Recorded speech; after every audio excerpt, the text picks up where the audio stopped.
The Just MS Show with host Justin Loizos.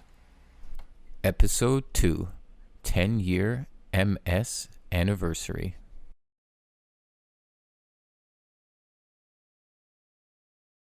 Let's get this. I'm recording. Okay. Hey, and welcome. Yes. Hi. Now.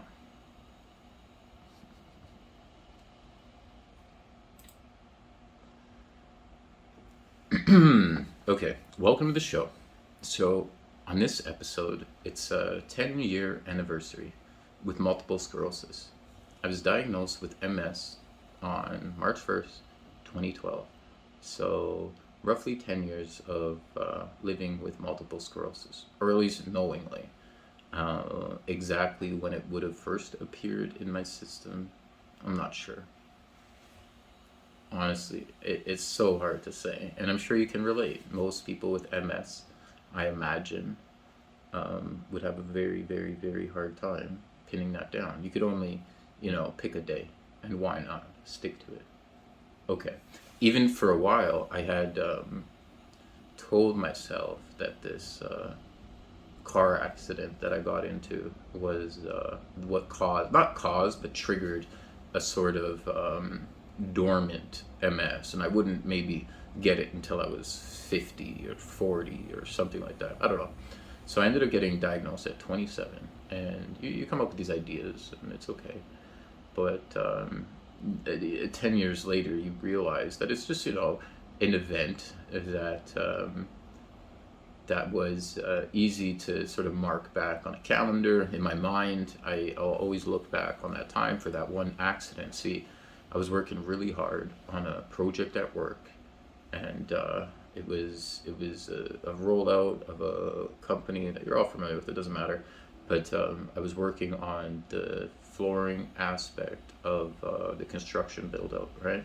So with all these units, and it was a fairly complex project. The design was complex as well, and I was happy. I was new into sales and project management, and yeah.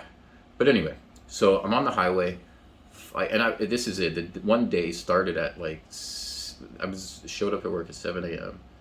At 5, I left the office to go, and I put on my dress shirt, took off my dress shirt, pardon me, put on a cap, and I went to a Blockbuster of all things, and I started doing the cutout. See, I was doing the office work, the sales and project management, but then, long story short, I was even doing the installs at some points, and then doing the delivery. Overworked, my own fault, totally, but here we are, and then I'm driving back from this job, right? And again, I started at 7 a.m. and now it's like midnight. I don't know. I don't remember. Somewhere there. So 4 lanes, 3 lanes, 2 lanes. Boom, 2 lanes goes to 1, goes to an accident, right?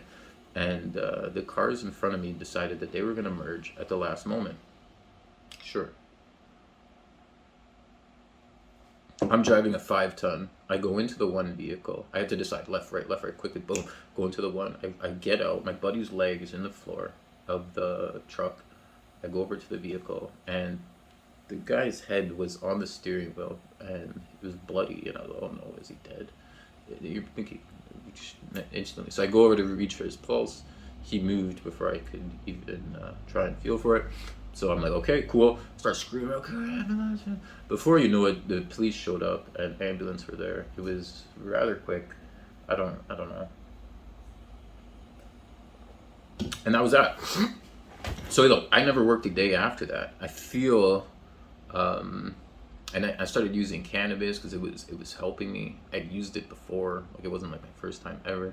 But there was an epiphany moment that I'll get back into, because I started using it a lot, but it wasn't for I guess a year and a half, maybe almost 2 years before I would actually figure out why I've been using cannabis so much, and why I felt so good when I was using it. Okay, so here we are, car accident. I even moved to Montreal for a while just to get my head straight. I didn't know, something was wrong with me. I didn't know what it was. So me and my girlfriend, we moved to Montreal. I just made some music, was writing music, was trying to just relax, and I was really sick, and I didn't understand it. It was a very complex and confusing time. But also, yeah, we'll just leave it at that. Maybe do an episode on some of these things as I run through this, and where we're at here. 5 minutes, I haven't even gone through the list too far. So, yeah, so pre-diagnosis, very confusing, as you understand, I'm sure you do. And it was even so much so where I was like, I should have went to the hospital a lot sooner, but like I made up excuses like I was losing muscle mass, and that's why my leg, my walking, my gait was off or whatever. And okay, sure, anything, numbskull, right? So I ended up going on a trip, and there was issues like my mom. She was like thinking I was drunk because of the way I was walking. I was having bladder issues. I was always like trying to find. I was on the lookout for washrooms, and still do this, but I didn't understand why at the time. I was trying to get tested for UTIs, STDs. Nothing comes back, all negative, and it's like, "Ugh, what the freak is wrong with me, right? Okay. A lot of it I kept to myself. I found myself, my sister, her husband, they're best friends. We're also married. We're going on a trip to Cuba 1 week, and I asked if I could join them as a fifth wheel, and they said sure, no problem. I said I'd stay out of the way, whatever. It was just like the makings of a like a B comedy, you know, whatever. There were incidents there, even one morning, where a gentleman thought I was, coming in late from the night before, drunk, the way I was walking. I got upset because I wasn't drunk and didn't know why. And a lot of bladder issues. I was like running into the bushes to just like, use the bush, and but regularly, like all the time, and it was I didn't get it, and it was so frustrating, so very frustrating. So then I get back to Toronto.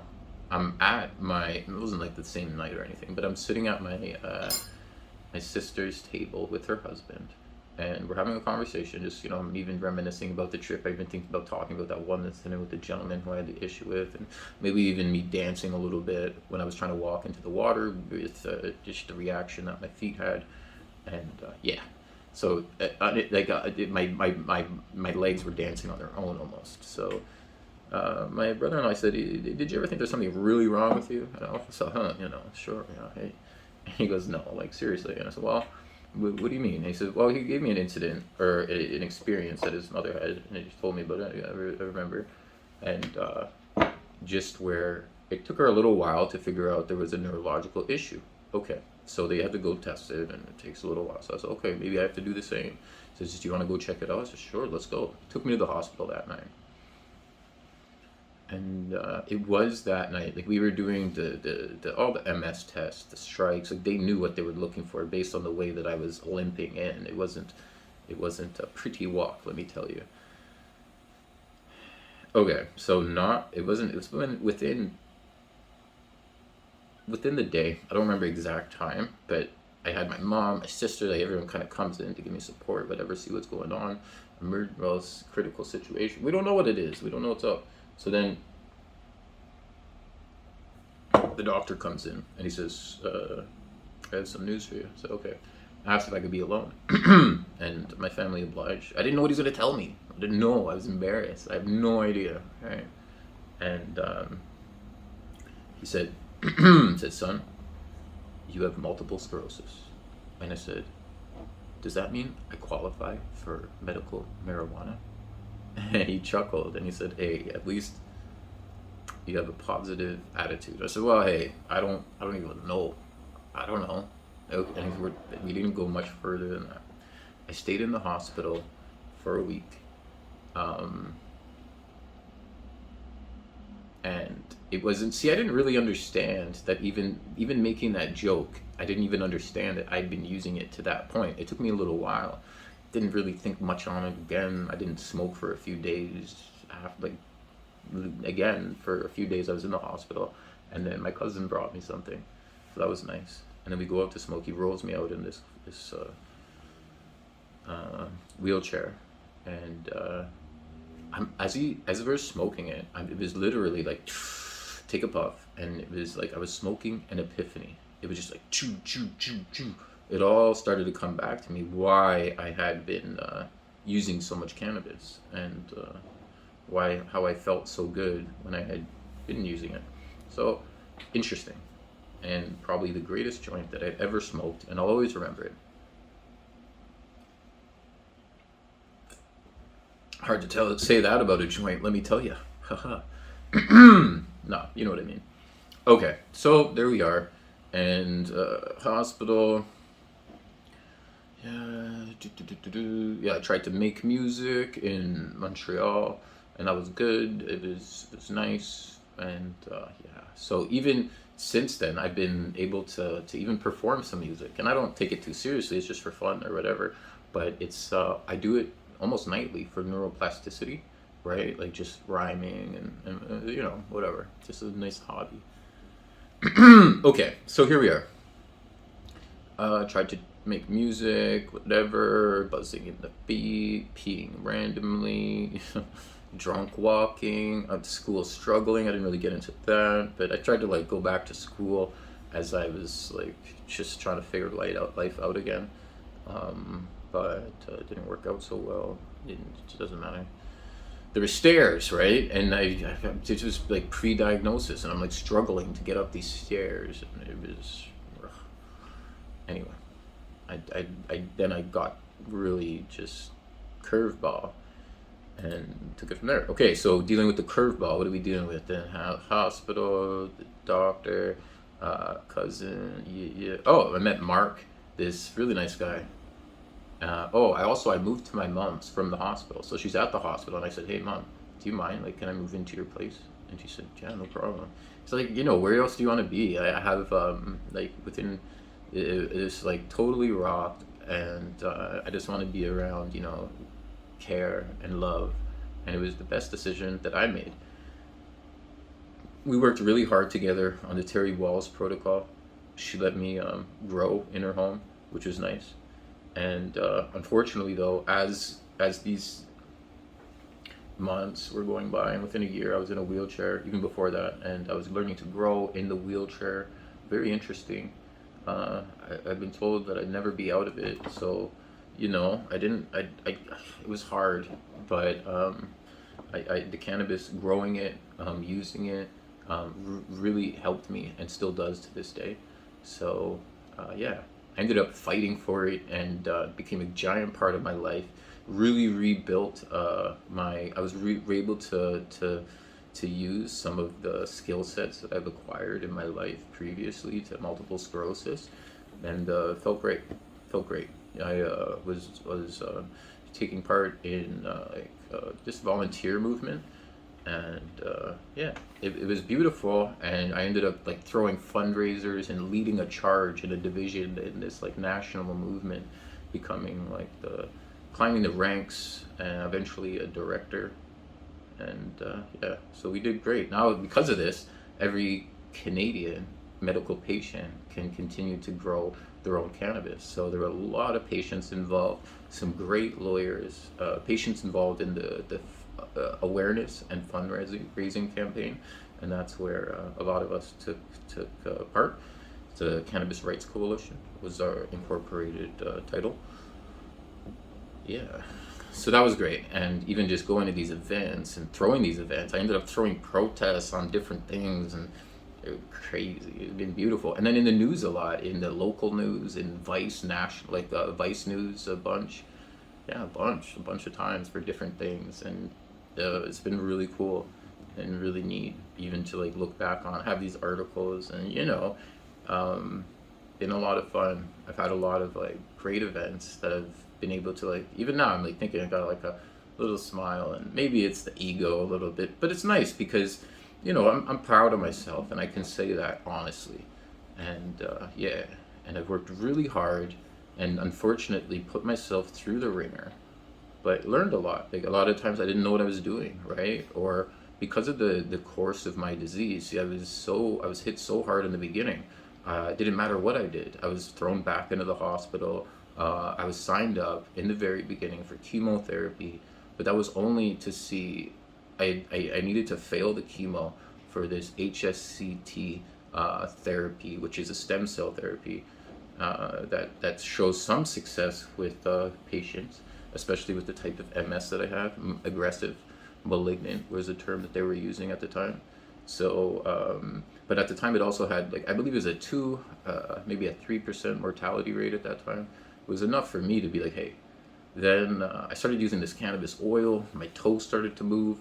Looking back on it, I think maybe it was just like my toe was gonna move anyway. But we'll do a thought experiment on that particular point in my life, because I had to make a decision where they called me in and they said, look, your chemo's ready. Like, I was on an emergency list for chemotherapy, and then I turned it down. I said I couldn't get there, but I think I could have. And they said, okay. So they called me back in a couple weeks, but at that time my toe started to move.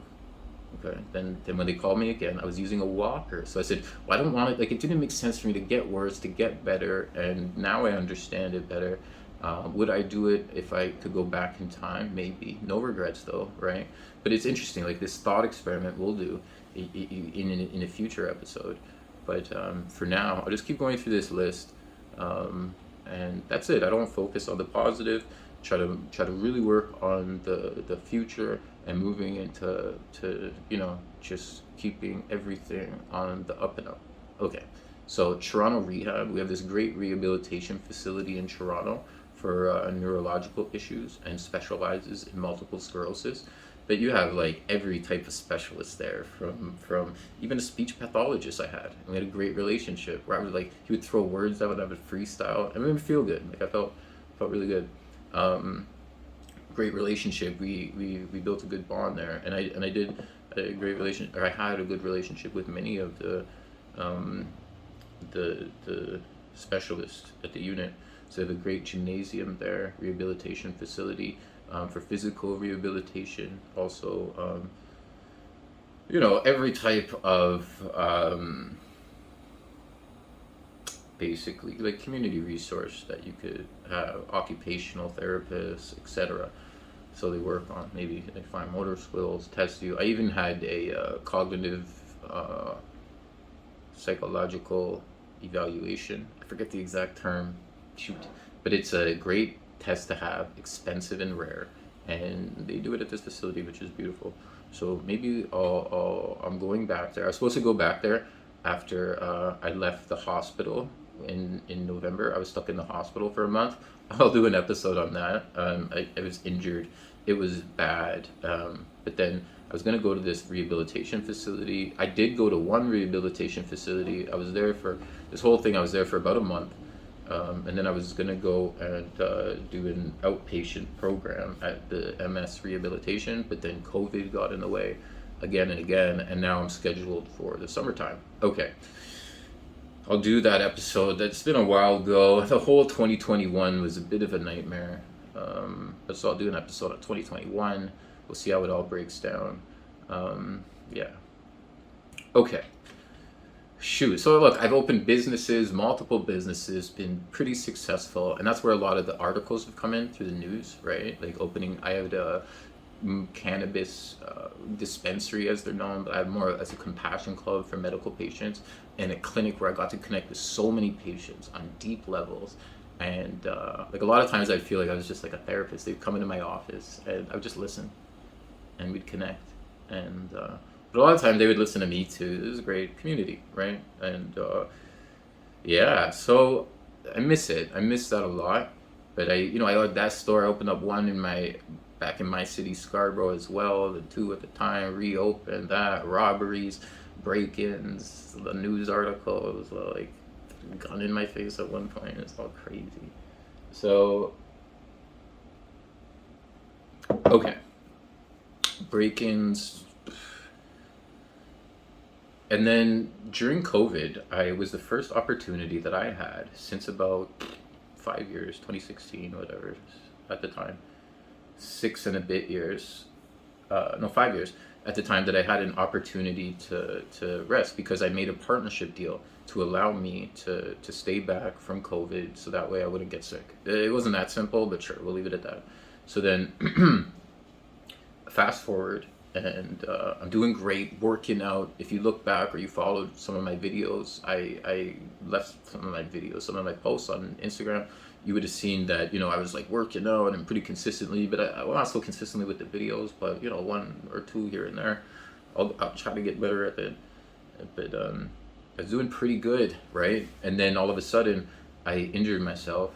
And so, okay, also my business got closed, and I'll take you through the whole 2021. It was stressful, but I didn't really mind because physically I was doing better. Like I'm like friggin' hurdles soon in my mind. I'm gonna be doing great. So it is what it is. But then all of a sudden, I get another injury. Not another injury, but I got an injury, and I was stuck in the hospital for a month. I'll do an episode on that. But fast forward to today, because that was right at the end of the year, right? But even before that, there was an incident where I broke my rib. I broke my foot before that, like a few days before. I even went like blind from the optic neuritis. I should have, that didn't go in a chronological order, but it's okay. I'm okay too, and I made it through that. I was even really proud of myself again for that, because I psychologically I didn't break through that experience, and I was like laid out. My bowels, I couldn't hold anything. It was really disgusting for a while, and it hurt a lot. But I didn't break. I was pretty broken. Okay, so here we are. I even wrote a happy song, and that's the song that I performed at 420, like maybe the next year. Yeah, and that's, you know what I mean, like right there. That it made it all good. So that was the first happy song that I ever wrote, and then I freaking performed it. I'm like, what? What? Yeah. Okay. So closed business, everything. I was okay. So I've been on Activism, which is a disease modification therapy for multiple sclerosis, which is a newer medicine that actually works for progressive types as well as relapsing remitting. And it feels as though my disease has progressed from relapsing remitting to secondary progressive, and I feel as though this medicine is working. Actually, I know it is. I felt it maybe not have been because of this convergence of, like I said, I was not working for the first time. I was working out again. I was like, all these things were like less stress, more healing, more time down. Like all of these things were coming together to allow me to feel good. So I didn't really know how much this medicine was doing or what. And then all of a sudden, I'm in the hospital for a month, and I didn't have what would be like my typical reaction, semi-typical, because it's not ever typical reaction from a impact injury would have been a relapse, as I understand it, and I didn't have this. It was like, oh wow, I thank the Activism for that, where that would have been a nightmare, as if it wasn't bad enough, right? Like just being stuck in the hospital. I couldn't walk, right? I thought I was paralyzed initially. I had to like drop on the floor backwards, just hop down, get on my scooter, lift myself up, and then I stayed there for a while, and then I was in the hospital for a while. I didn't get home for a month. I lost my puppy. It was just a nightmare. 2021 sucked. I hope 2022 is better. I don't look at it always like what's your or whatever, but it is what it is. I hope for a lot, and I know I'm working hard. It'll be good. I hope you're good. I appreciate you listening to me, and I know that I'm off a little bit here, but it's okay. I'm gonna let this one kind of go. I feel like I got everything in this episode. It wasn't perfect, but here we are. And thank you for listening. I do appreciate it. Yeah. So I'll be doing these episodes, and you let me know what you think, and if you have any insight, I appreciate it. Thanks in advance.